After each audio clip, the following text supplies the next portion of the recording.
Sufyan Nur Marbu Abdullah Taib Banjar Al-Makki, dikenalnya Sufyan Nur Al-Makki.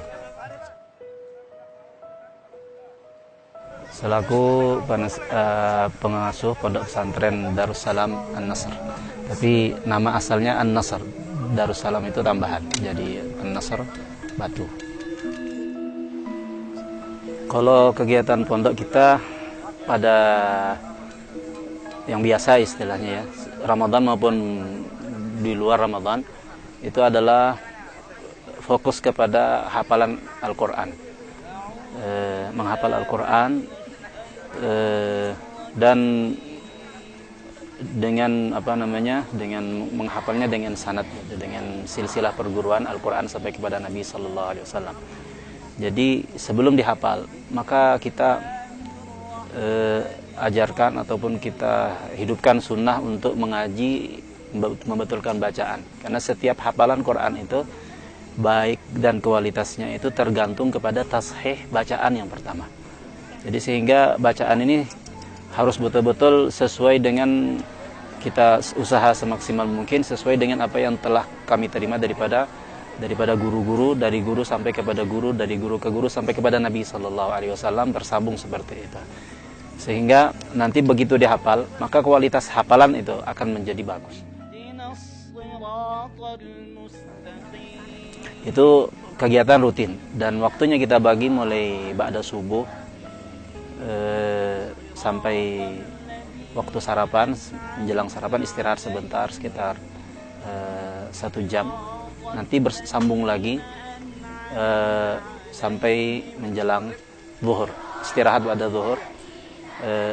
Nanti ba'da asar sambung lagi sampai sampai isya. Isya pun pelajaran yang lain, tambahan pelajaran kitab, pelajaran yang ada hadis, ada tafsir, ada bahasa Arab. Itu kita ajarkan setelah maghrib sampai isya. Nah, selesai isya lanjut dengan program yang lain, yaitu melancarkan persiapan hafalan besok.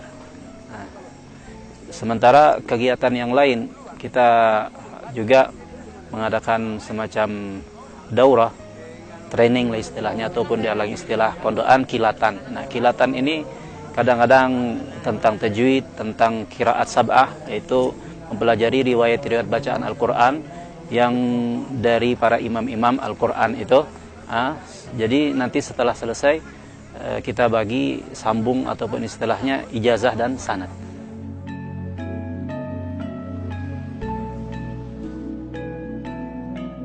Untuk mendapatkan sanad ini itu perlu perjuangan yang 3 tahun menghafal, terus dengan menghafal artinya juga. Bahkan kita program ada untuk menulis ayat dan terjemahannya, sehingga ada setoran ayat, ada setoran terjemahan.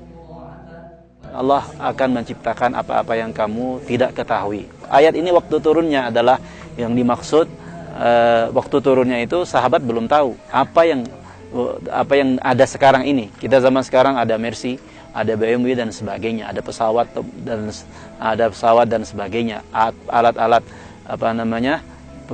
transportasi yang ada tidak ada di zaman Nabi Sallallahu Alaihi Wasallam, adanya di zaman kita. Maka Allah katakan Allah akan ciptakan kendaraan-kendaraan yang kamu belum tahu. Tetapi di sini dalam bentuk kendaraan itu yang nomor 1 adalah kuda.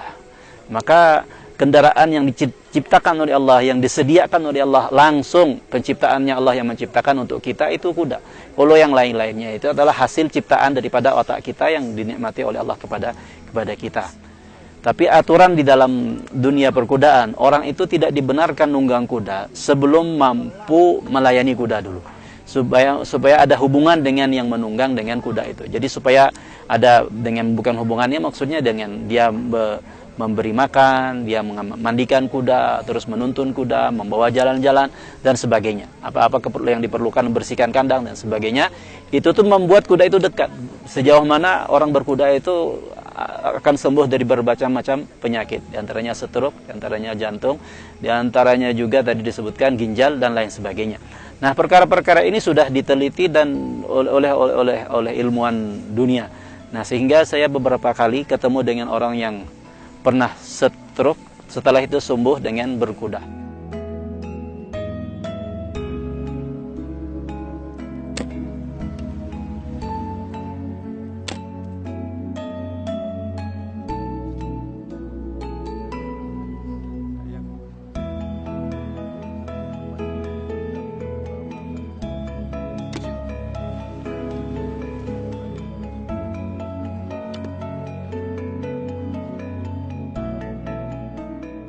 Kemarin kami sempat berbincang dengan saudara kita daripada Malaysia yang baru saja datang dari Turki untuk ikut pertandingan memanah di atas kuda.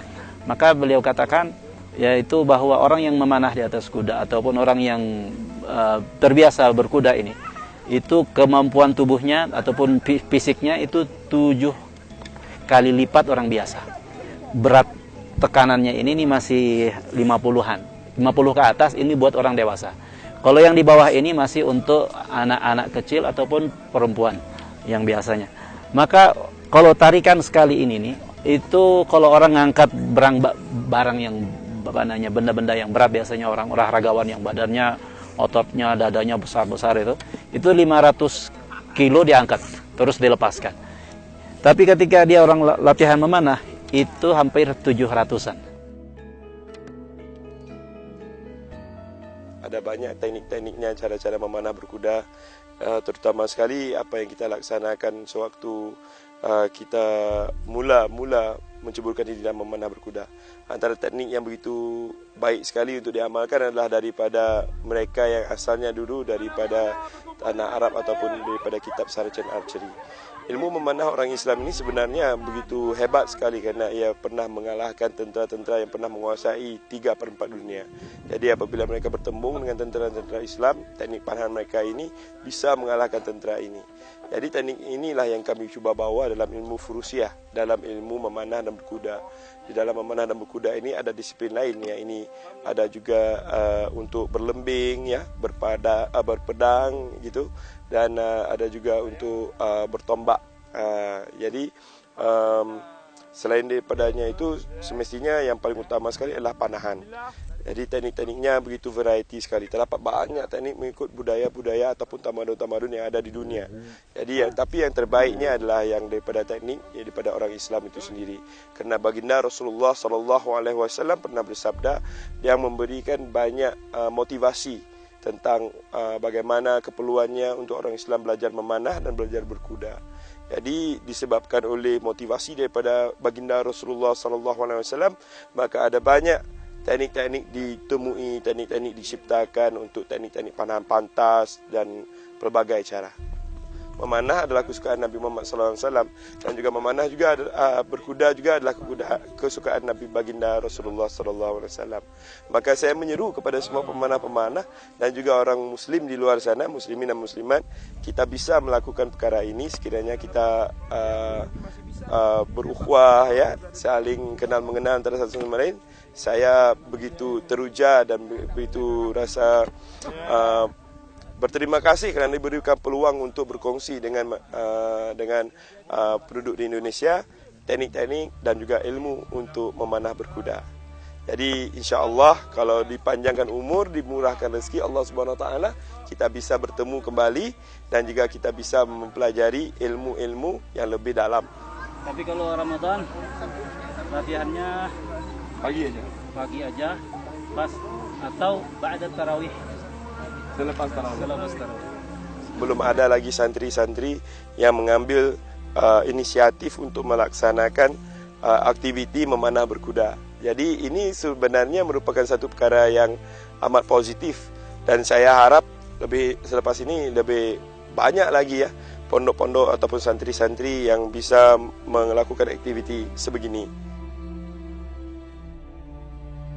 Apalagi kalau betul-betul disertai dengan zikir kepada Allah, maka dia pun akan berzikir kepada Allah. Kalau sampai saya punya teman, mungkin dari kemarin kedatangan, sekarang masih ada di tengah-tengah kita, yaitu Muhammad Akmal daripada Malaysia, latihan perharinya sampai 1000 anak panah.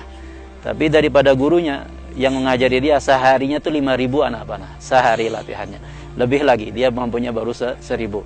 Nah kalau kita hari ini pun berlatih, karena sambil berzikir, mungkin kalau kita zikir sampai 1000-an, banyak yang tidak kuat. Tapi kalau memanah 100, 200 sehari itu kuat, asal ada anak panahnya sama busurnya. Bukan kekurangan anak panah dan kekurangan busur kalau sampai. Jadi kita mau didik kuda dengan didikan apa terserah kita. Kita dididik dengan didikan kasih sayang, dan biasanya yang didikan kasih sayang ini yang paling berhasil di dunia sekarang adalah para wanita yang mecah rekor. Maka kuda bisa diatur dengan sedemikian rupa dengan pendekatan kasih sayang. Itu perempuan kalau Masya Allah dia gunakan kasih sayangnya kepada kuda, itu kudanya setianya luar biasa.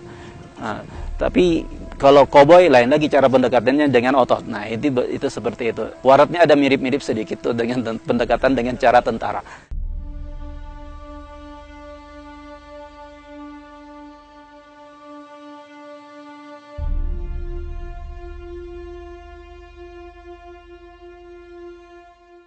Pernah kemarin pada waktu katanya di sini di pondok diwajibkan berkuda, saya bilang tidak.